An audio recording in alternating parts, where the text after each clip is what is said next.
প্রত্যেকটা মদিনার মানুষেরা ঈদের আনন্দ নিয়ে ব্যস্ত হয়ে পড়েছে। আর ওই সময় খলিফাতুল মুসলিমিন ঘরের দরওয়াজা বন্ধ করে দিয়ে ঘরের মধ্যে বসে বসে কাঁদতেছে। ওমরের মতো মানুষ, যেই ওমরের ব্যাপারে আল্লাহর রাসূল বলেছেন আমার 10 জন সাহাবী জান্নাতে যাবে, তাদের মধ্যে ওমর একজন। সুবহানাল্লাহ। যেই ওমরের ব্যাপারে আল্লাহর রাসূল বলেন লাউ কানা বাদি নবিয়্যুন লাকানা উমর, আমার পরে যদি কেউ নবী হইতো রে সে হইতো উমর। আল্লাহু আকবার। এই যে ওমরের মতো একজন মানুষ, জান্নাতের সার্টিফিকেট পাওয়া একজন মানুষ, ঈদুল ফিতরের দিনে ঘরের দরওয়াজা বন্ধ করে দিয়ে কাঁদতেছেন। হযরতে আবু হুরায়রা বলতেছেন এই দৃশ্যটা আমার চোখে আসলো। আমি যখন লক্ষ্য করলাম মদিনার অলিতে গলিতে সাহাবায়ে কেরাম ঈদের আনন্দ নিয়ে ব্যস্ত, আর ওই সময় আমাদের খলিফা ঘরের মধ্যে বসে কাঁদতেছে। আবু হুরায়রা ঘরের দরওয়াজায় গিয়ে ওমরকে ডাক দিলেন, ওগো খলিফাতুল মুসলিমিন, আপনি কান্না করেন কেন? আজকে একটা আনন্দের দিন, আপনি কান্না করেন কেন? খলিফাতুল মুসলিমিন ডাক দিয়ে বলতেছে, ওহে আবু হুরায়রা শুনো, আজকে ঈদের দিন, আনন্দের দিন কাদের জন্য? কার আনন্দ আজকে বলো? আজকে তো আনন্দ ওই সমস্ত ব্যক্তিদের জন্য যারা জানে আমি জান্নাতি। কথা ঠিক না বেটি? যারা জানে আমার এই যে রমজানের রোজা কবুল হয়েছে, যারা জানে তারা আজকে আনন্দিত। কথা ঠিক না বেটি?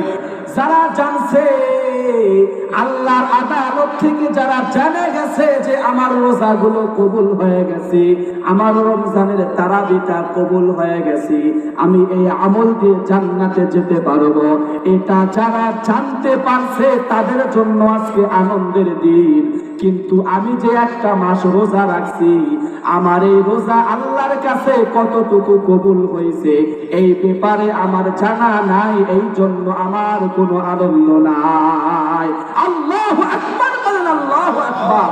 কয় আমার রোজা, আমার তারাবি, আমার রমজানের ইবাদত গুলো এটা আল্লাহর কাছে কতটুকু পছন্দ হয়েছে এটা আমার জানা নাই, আমার আনন্দ আসবে কই থেকে?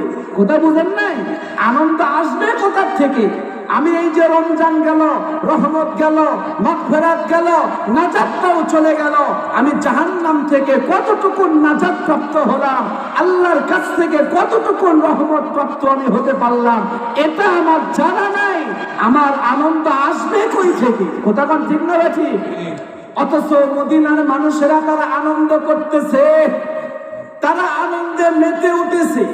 তারা হয়তো বা জানে ওদের আমল কবুল হয়েছে, কিন্তু আমার বড় ভয় লাগে, বড় ভয় লাগে আল্লাহ যদি হিসাবের কাঠ গড়ায় দাঁড় করায় দিয়ে বলে, ওমর তোমাকে একটা দায়িত্ব আমি দিয়েছিলাম, এই দায়িত্বের হিসাব দিয়ে তুমি সামনে আগাও। আমি ওমরের ক্ষমতা নাই, ক্ষমতা নাই, আল্লাহর একটা প্রশ্নের জবাব দিয়ে আমি সামনে আগাবো। কথা বুঝতেছেন? ওমরের মতো মানুষ জান্নাতের সার্টিফিকেট যিনি পেয়েছেন দুনিয়াতে, সেই মানুষ বলতেছে আমার কিসের ঈদের আনন্দ? আমার আনন্দ তো অন্তর থেকে বেরই হচ্ছে না।